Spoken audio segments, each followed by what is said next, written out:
a major step in the fight against the scourge of gender-based violence, as the government looks to table the Domestic Violence Bill 2021 at the next sitting of Parliament. We have had a number of consultations, and finally it is getting to the doors of Parliament. Minister for Gender Relations, Dr. Virginia Albert Poyotte, says the tabling of the bill on International Women's Day is a symbolic gesture, given that women are often the victims of domestic abuse and intimate partner violence.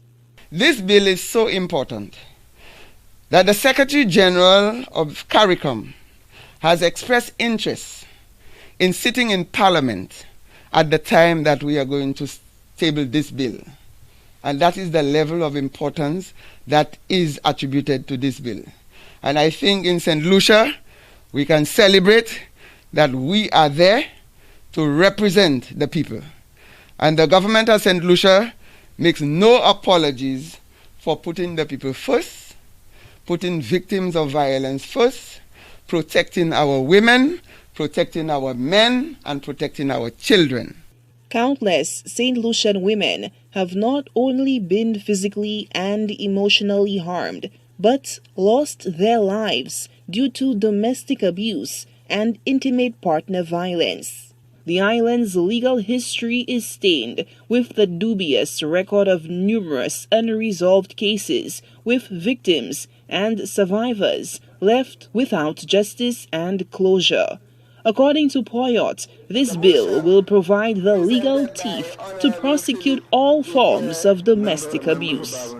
We have the verbal abuse. People believe it's only when you beat up somebody that you talk of domestic violence. When you tell somebody something that is derogatory, you are damaging the person's psyche.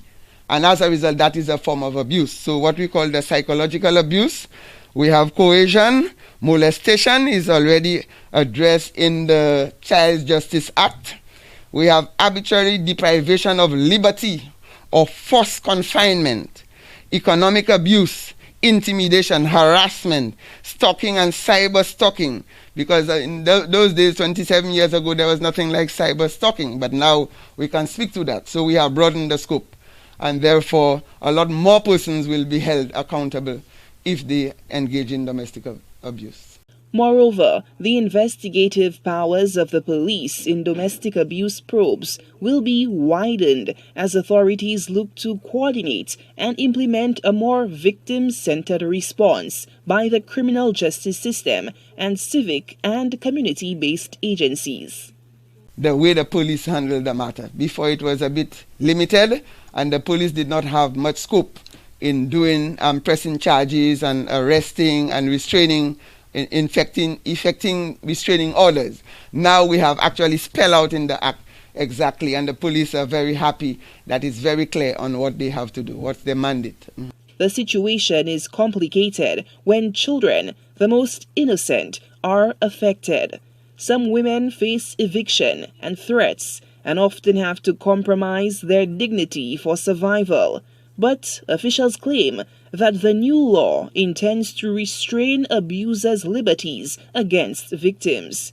Authorities have touted the law as one of the most progressive domestic violence bills in the region.